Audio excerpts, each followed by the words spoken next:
Thank you, Edward. we just literally just met, so I apologize. And Olga Vetrova, whose works you can see in this hall here, some of her photography, artworks, and some of the stills of the movie that the guys have created together.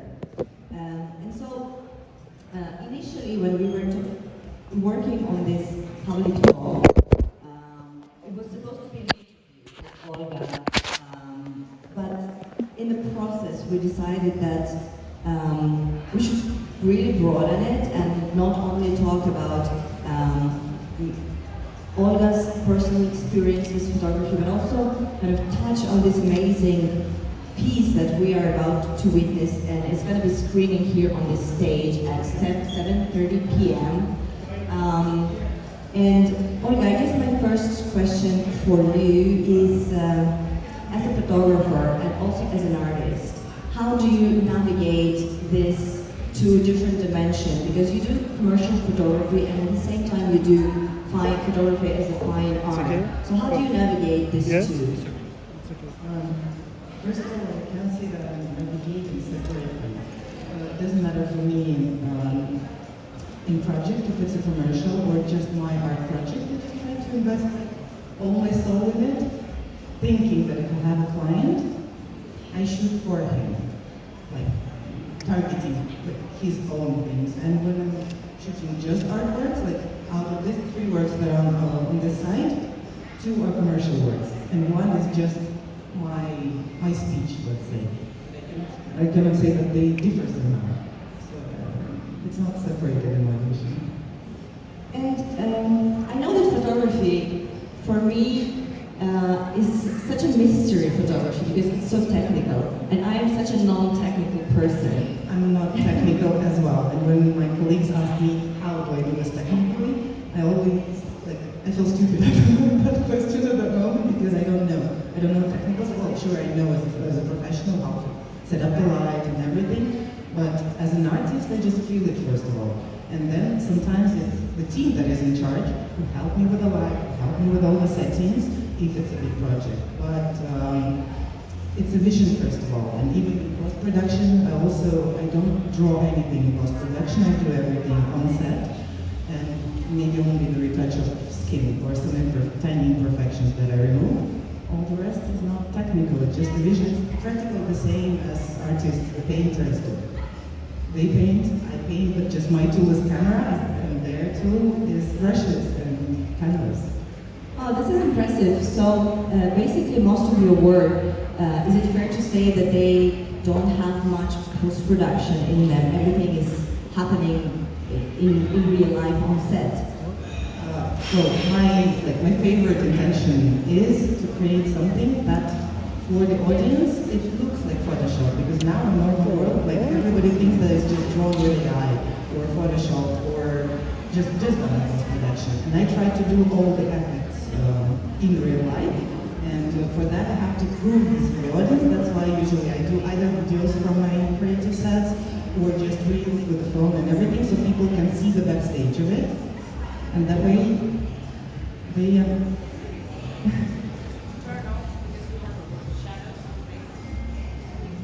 yeah, and that way people on the backstage details, they see that it's actually created like this, because when it's a client or a model or any art project, for me it's very important that people, they have the experience of the shoot, and the most important thing is what is happening in the shoot.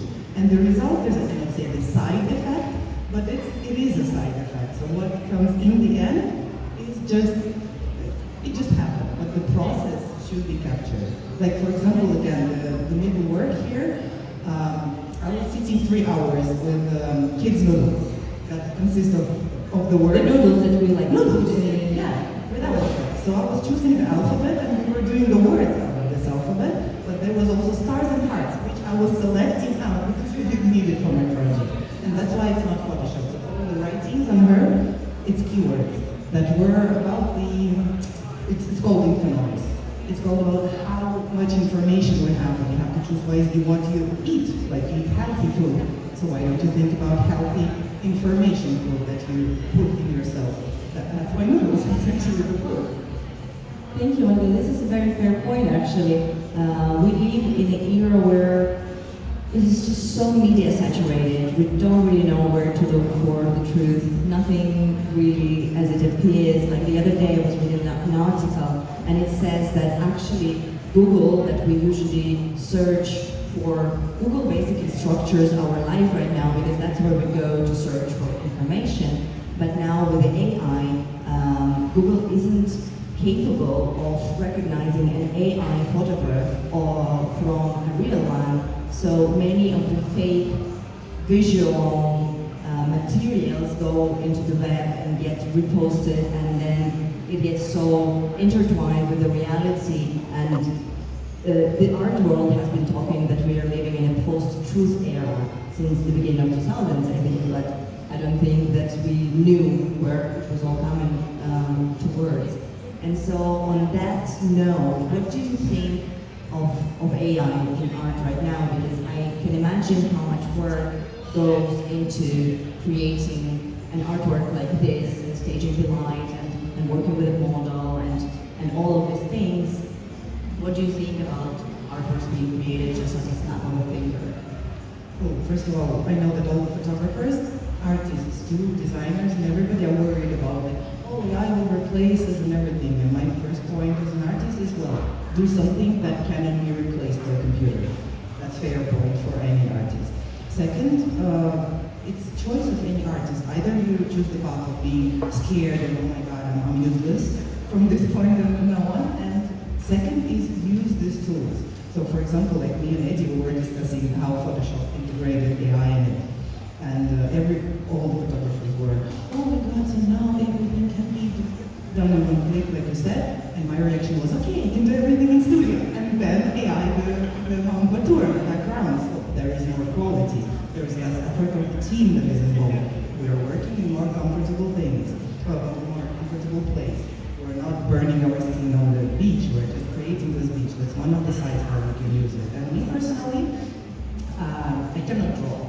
Like my mom is an artist, but I can draw even a sketch. I can draw with my camera, but usually I need to explain to the client or to my team what is my art idea. So before, I needed to hire an artist to explain, wishing there was a Bluetooth in between our brains so we can connect, and he or she, they create the vision, so I can explain to the client what we're doing. Now, it's Midjourney. So I just do the prompt, and I'm pretty good already with that. It creates the picture, but it's not with our client, it's not with my vision, but it's approximately what we're doing. So that way the client or the audience understand what we're creating, they understand why we're investing so much money, time, and effort to create the art. Right. So basically what we're saying is that let's use it as a tool, we're happy to have it, but we're not competing with it because humans still have this capacity to do something. Well, we cannot compete with a computer, they will win. Because we do not think as fast as computer does. So either use it as a benefit or panic. Most artists choose to panic. I know that from my community, I'm very close with lots of my colleagues and friends. They chose to use it as a tool for mood boards, for everything like that. But at that stage it works. I don't know what we're being here. If you don't study it now, you're a dinosaur in 1 month. So. Yeah, it's moving at an enormous pace, it's true. Dan, what's your opinion on technology, what you do, and what role technology plays, and most importantly probably, how do you, what do you see are the key components to create a successful production or post-production? The key to create successful production is having a vision. It's first of all having an idea. AI can help you to generate good idea, but it can't create it for you, for social environment around you. So basically, AI generates all the videos and photos based on the art of other artists. So it can do something really beautiful, but it can't reinvent things, and only artists can reinvent it. And regardless applying to photo and video work, it's very helpful and useful tool, but it's just a tool. Creating any big project is always collaboration. You can't do everything by yourself. For example, sometimes you hire retouchers, sometimes you hire like CGI artists. If AI can speed up that process, it's very helpful. So for me, the future is very bright. I don't feel substituted by any technology. I feel empowered by the technologies. Oh, that's a big relief to hear that. An optimistic note amidst the whole panic. And so, talking about collaboration, because you mentioned collaboration, and I know that the movie that we will see at 7:30 p.m. tonight is an art film that's been created together with Olga Vetrova and Hype Hunters Production. This movie gained multiple awards. I'm gonna just read from the list. It was an official selection of the Silicon Beach Film Festival 2003, RFF Berlin, the World's Film Festival in Cannes as a Best Experimental Film, winner Best Editing Experimental Dance and Music Film Festival in 2003, LA Film Fest official selection. So that's quite an impressive credentials that this movie has gathered. Can you walk us through a little bit the birth and the process of production of this movie? Well, first of all, production was made by guys, but I want to tell a brief story about how it started, and then Eddie will continue about more the creative part. First of all, this movie actually happened because we met in ParQ. Eddie was here as a resident at that time. It was 2 years ago, right? Approximately, yes. And the Sap, the main character of it, he came to me to order a photo shoot for his partner. We started discussing that photo shoot for his partner didn't happen, but he shared the idea of shooting a project about grief because he's teaching somatic healing, movement, and a lot of these techniques that I'm not sure I know all the names of them. We started discussing. He offered to involve the dance team, the local dance team, because he wanted to provide work for locals. Then he said, oh, then maybe it shouldn't be only photograph. And I said, yes. Just let me go upstairs for 1 minute and let Eddie in. And we started discussing that. That's very brief. Started discussing video shoot. And then his friend joined us as a producer, and the project started. So what I'm saying, why the story is important, the community. Like, it just happened that we all were here. And in one moment, from a simple shoot, let's do some portraits upstairs in the studio, it became a film, like a project at that moment, but then a film. And then we started discussing how to make it as a film, because there's a crowd of people involved, there's very big production, drone pilots, and cameras, and like all this stuff that they do in the process. And then I only remember that we were giving a task to a local dance group who's mostly dancing traditional Balinese dances to make it contemporary about different stages of grief. First they were staring at us like, okay, how? Because they are dancing with this eyes. Let me just interrupt you for one moment. Do I understand correctly that the whole movie was supposed to be talking about different stages of processing grief, but the visual means to depict that was the bodies of the dancers that were participating? Yes, exactly. But it was also like the touch of Balinese dance. As for me, I love working with dancers, and I was just observing how they integrate local culture, but not very obviously, with contemporary. So you don't really understand, like even in the movie The Fall, I recently noticed that it was partly, that's a very old movie of the 90s or something. It was shot in Bali, and there is a scene of trance meditation in it. And only now someone told me that it's in Tigalalam. And then here in one ancient temple, and there is Balinese crowd that is doing this trance. I've watched this movie 1,000 times. I never noticed until someone paid my attention to it. So here it's the same. Like if you know something about Bali or Bali's their home or like anyhow related to the culture, you feel that there is movement of Balinese. And for me, like as I live here already 5 years and come and go 10 years, for me it's very important that we merge these cultures because all our team is multicultural. We don't have borders. That's a very interesting point that you're saying that the team is multicultural and there is a representative of different Eastern European countries on the team and of Balinese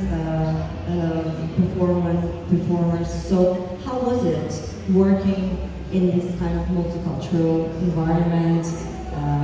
Were there any challenges or just a little bit on like, because I can imagine like in my mind just the production of a movie is such a big project in itself and people with different maybe mentalities coming from different, I know that this project was being born in the fall of last year, in the winter of last year, is that correct? Of 2021. So in the world, like geopolitically, February 2021 was a very dark moment in the history of humanity, I believe.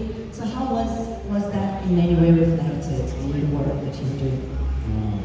Actually, there is one detail of that story. When Sasha came to us and we started discussing project, he claimed that he has his personal drama in the world. I'm not sure that I can explain it here, but it is as the war just started.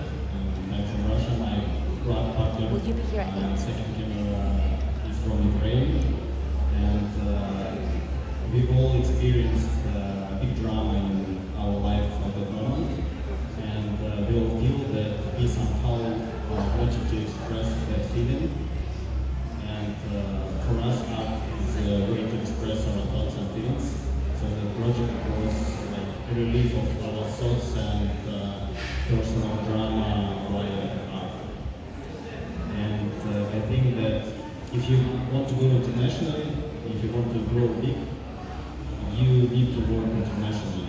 And when team represented by different cultures, different languages, it's not a difficulty, it's the opposite, it's opportunity to grow because you can collaborate the vision of different cultures, different people, and that spot creates something new, something beautiful.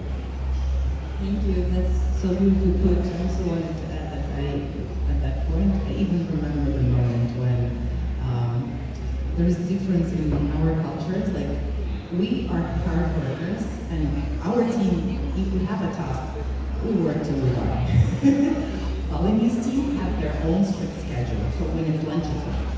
And I actually wish we could do the same, but this is our work.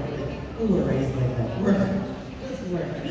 And I remember that when the Balinese team went for lunch and we had break, so we tried to solve the current problems in these dramas that I did talk about.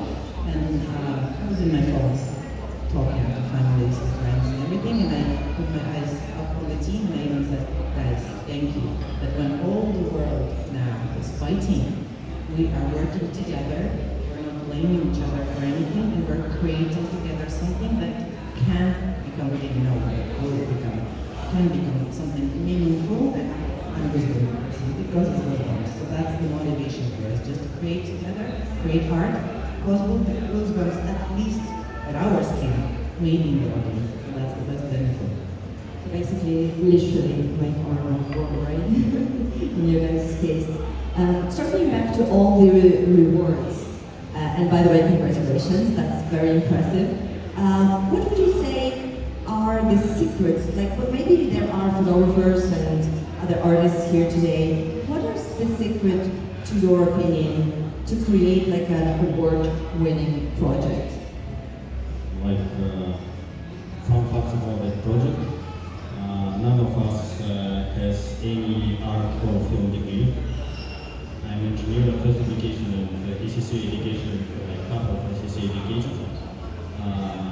None of us ever intended to win Cannes Film Festival or other festivals. We just wanted to create something that express our state, our feelings, and do our job. So I think key point is expressing yourself, not trying to achieve some award and trying to like do your work as you want to please audience, as you want to please judges at any awards. Just express what's inside you and perfect your skills. Do anything that causes impulse, as I said. That's why we work together. Because first is creating, staying true to yourself. Like if you have a philosophy and a tattoo, trust your madness. If you think that something is crazy, but you truly believe it here and you have support of your community, friends, and team, just do it. It will work. You know, somebody can say, no, doubt, and everything. No, it will work if you truly believe it. That's the key point of the award, of all the, magazine publications, exhibitions. Is a simple message, right? I really love that the previous panel with the three beautiful artists sitting here before you guys. In the end of the panel, we came to the conclusion that honesty in art is probably the most important thing, and we're circling again to that point right now with you guys. That's really beautiful. I would love to give a chance for the audience to ask questions if there are any before we wrap up. I can sacrifice the mic. Well, guys, thank you so much. And again, at 7:30 here on this stage, we will be screening the film. It's 8 minutes. Yeah, it's an 8 minutes art film. So don't worry, your dinner is not going to be jeopardized. But I really encourage you to come and see it. It's a beautiful expression, and the artists really the Balinese artists were asked to perform a pretty unusual task of doing contemporary dance without being properly trained in contemporary dance. So they kind of had to transition to the contemporary dance through just merely the idea of the production team, the idea of the director that was behind it. So I think it's something pretty special, and I invite you all guys to come at 7:30 to see the movie. And at 4 p.m., just in half an hour, I would love to see all of you guys at the fourth floor at a group exhibition where I will do a small curatorial tour and talk about the artworks there. Thank you.